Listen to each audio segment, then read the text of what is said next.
Hello, my name is Mahalia Chang. I am the Head of Digital Content at Vogue Australia, and I am joined today by Louisa McPhellamy, who is the Business Manager of Optus, and we are going to join you for a very quick fireside chat.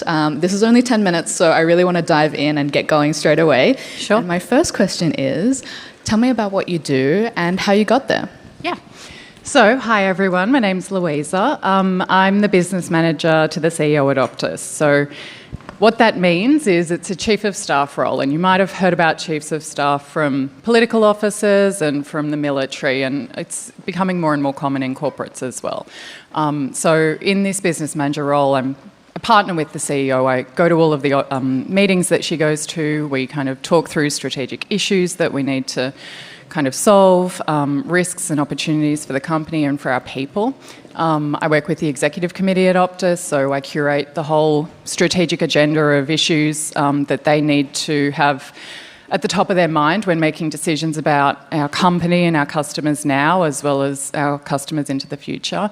And I also work with our amazing people, some of whom are here today, and really work with them on their projects and initiatives, ultimately seeking to amplify the impact that we have as a company for our customers, and as we seek to be Australia's most loved everyday brand with lasting customer relationships. That's a big role. It's a big role. Yeah. You do a lot of stuff. Yeah. I have a lot of sticky notes on my computer. I don't even want to think about your to-do list. But tell me about the pathway that took you to that job. Yeah. So it's not a really linear trajectory for me. I trained as a lawyer. I have a master's in law. And then Okay, flex. A bit random. Yeah. Flex. Me too, by the way. I just didn't want to mention it. Yeah, that's how we roll. So I studied law. I was practicing in energy and resources, mergers and acquisitions. And then I realised I wanted a bit of a change, and I said yes to being brave, not really knowing what that change would be and where it would lead me. And I thought I would spend an experience, an opportunity to work on a political campaign for 6 months, and I'd take 6 months off, and then maybe I'd go to a new firm or I'd do something else. And I ended up working in Canberra for 3 years in social policy and leading the women's portfolio, so doing some work across industry and across other countries to improve women's workforce participation, to reduce domestic violence. And then the opportunity at Optus came up, and what was amazing about that kind of change is both when you work in politics, I suppose, everyone, regardless of what political persuasion you have, everyone's there because they believe that they can make change for good. And that's what we do at Optus as well. So being able to work for a company where you can really tie your values to the purpose and the values of a company and the ability to make change, is really special. Well, that's very impressive, and I'm exhausted just listening to you. But you're forgiven. One thing I did want to ask you, you've had a lot of different roles that span so many different industries. How do you balance saying yes to new opportunities while sustaining upwards growth in your career? I think it's really hard to be a high performer and kind of be surrounded by high performers unless you have really clear boundaries in place for yourself, because we've all seen what burnout looks like. We've all kind of had an opportunity to be exposed to or work in a crisis, so it's really important to take that time for yourself and to have really clear boundaries about what you will do, what you won't do, when you'll send emails, when you won't send emails. I also think, though, when you have that passion, it's really easy to say yes. And when you can deliver impact because you're so passionate about what you're doing, your bosses see that, the people around you see that, and so you're opening yourself up to that career growth, and it just becomes kind of natural and this amazing flywheel of growth and opportunity. Great. Well, my next question is about something I think you're uniquely suited to answer, which is managing up as a leader. Could you tell us about tackling that from the perspective of somebody who might be unsure about how to take it on? I love that question because I hate the premise of it. I really hate the term. Sorry again? No. I think it's really important. I hate the term managing up because I think everyone's seen a leader or someone in their workplace solely concerned about managing up and the optics of what that looks like only one way. And for me, I think it's more important that you think about leadership from a 360-degree perspective. So how are you leading your team and inspiring your team? But more importantly, how are you leading horizontally? How are you actually inspiring people across the whole organisation?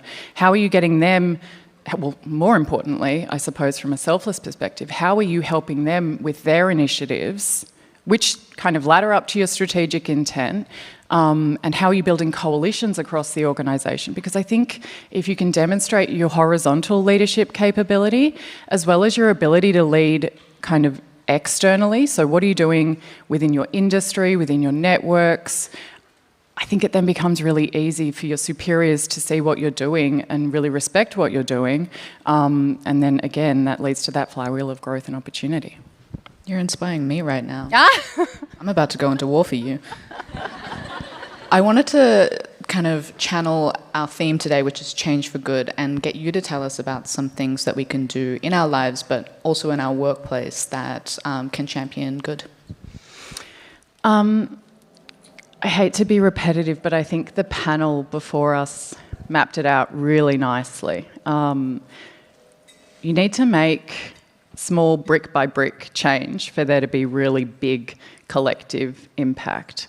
And the best thing that I think everyone can do is to work locally, but work locally on the things that matter to you. So how do you actually leverage your own personal experience and the things that you're naturally as passionate about as our panellists earlier today were, to deliver that change for good. So, basic example, but everyone's been to school. If you were bullied at school, if you hated that experience, what are you doing to then kind of reach down the ladder and pull someone up and mentor children who are in school facing the same challenges that you were facing 10 years ago, or 15 or 20 years ago? But they're dealing with a whole bunch of new challenges like technology and cyberbullying. So how are you kind of just dedicating your time really brick by brick and making that collective impact? If all of us do that, then amazing. From a company perspective, what is Optus doing to champion for change? Yeah. Kate spoke about it today. I'm a little bit spoiled to be surrounded by kind of really passionate change makers in our organisation who, no matter what area of the business you're in, we are blessed to be encouraged to have an innovation mindset, to be really curious about the question, and to fall in love with the problem and not the solution. And so across the organisation, we're a telco, yes, but we're a tech co as well. And there's not a lot of telcos who can say that about themselves. So what do I mean? Big statement, we're a tech co. A lot of telcos are only going to think of themselves as a utility and what service they provide and the connectivity to you. At Optus, we've transformed that on its head and we're thinking, how do we actually give you the tools and empower you to use your connectivity in a way that is completely transformative and has never been done before. So we launched the Living Network, which is a range of different features to enhance digital wellness, so you can donate the excess data that you're not using every month to benefit disadvantaged children from lower socioeconomic backgrounds. You can offset your carbon footprint through our Optus Eco app, which is incredible and the first of its kind. You can have radical transparency over what your network looks like right now. So everyone can see the bars on their phone and see that it says 3G, 4G, 5G, but we give you your closest tower and show you what the performance and network strength is at that tower. And if you don't like that, if you're at a concert and you want to be uploading a TikTok reel or an Insta photo, whatever, you can turbocharge your connection and your network.